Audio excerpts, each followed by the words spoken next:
Bonjour, ici Henri Labruni et aujourd'hui je vais vous montrer une découverte que j'ai faite. Si l'on prend mon concept de base, je vais vous réexpliquer mon concept de base. Si je prends la conscience principale et la conscience duplique, je réussis à localiser, donc à cartographier la conscience de chacun. Je transmets ma conscience vers la sienne et j'efface son ancienne conscience. 93,4% de la conscience arrive à destination. 6,6% se perd. Jusqu'à date, vous me suivez. Mais j'ai fait une découverte. Ce 6,6%, il est énormément important. Très important. En fait, ce 6,6%, c'est lui qui va tout déterminer. Parce que on ne fait pas que de perdre un bout de conscience aléatoire. Mais c'est très souvent ce que, de ce que j'ai vraiment remarqué, c'est très souvent la raison d'être et sa connaissance, pas là, sa connaissance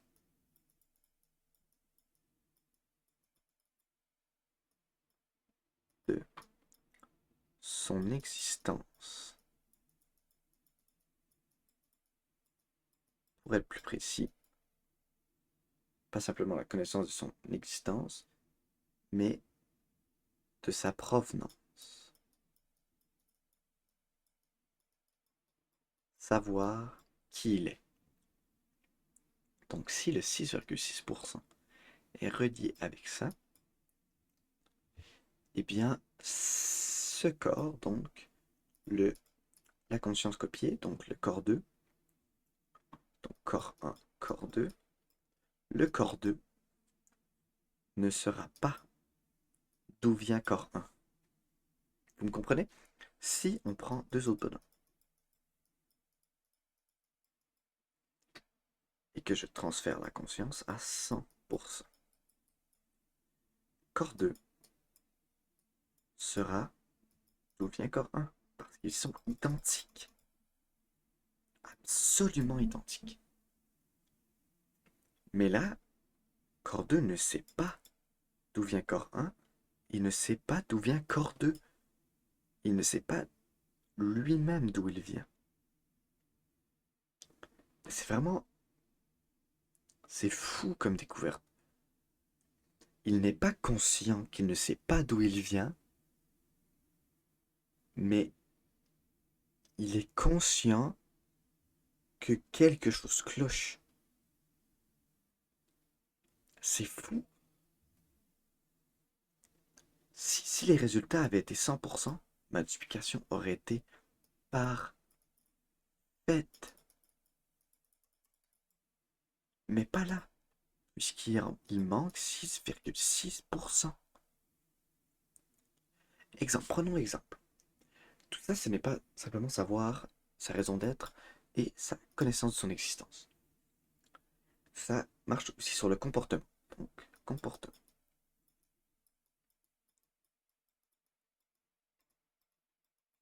De corps 1, corps 2 ne sont pas égaux. Exemple, je prends une épine. Cette épine, et je viens la planter.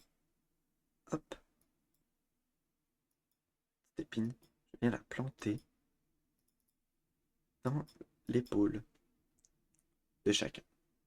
Sur l'impact,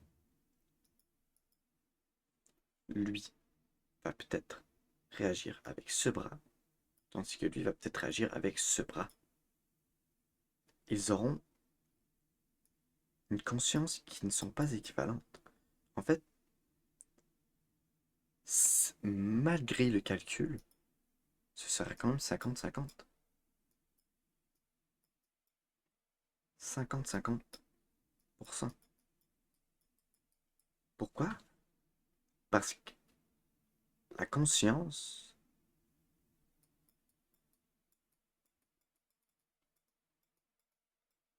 n'est égale le comportement.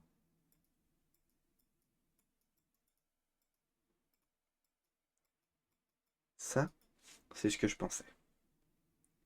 Mais c'est faux. La conscience n'égale pas le comportement. La conscience, c'est un concept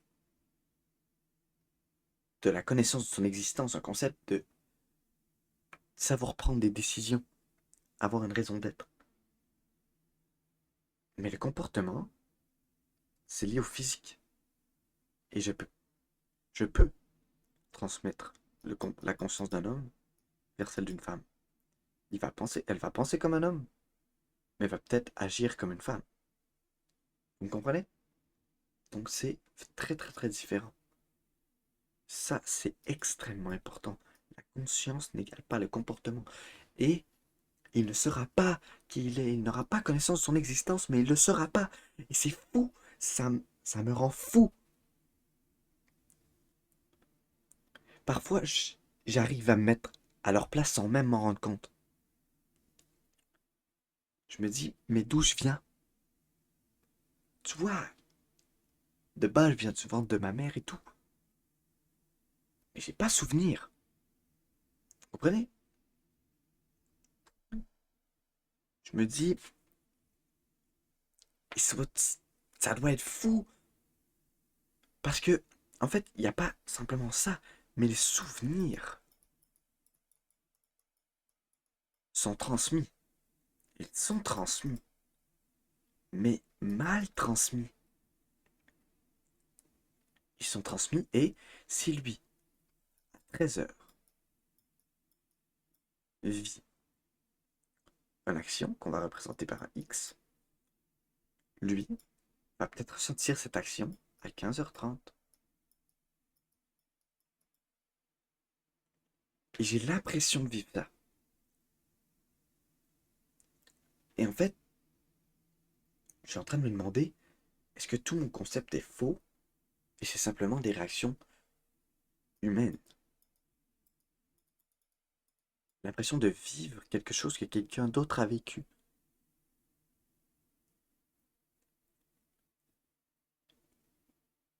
Je perds vraiment la tête. Et je suis en train de travailler sur ce concept depuis des mois, des années.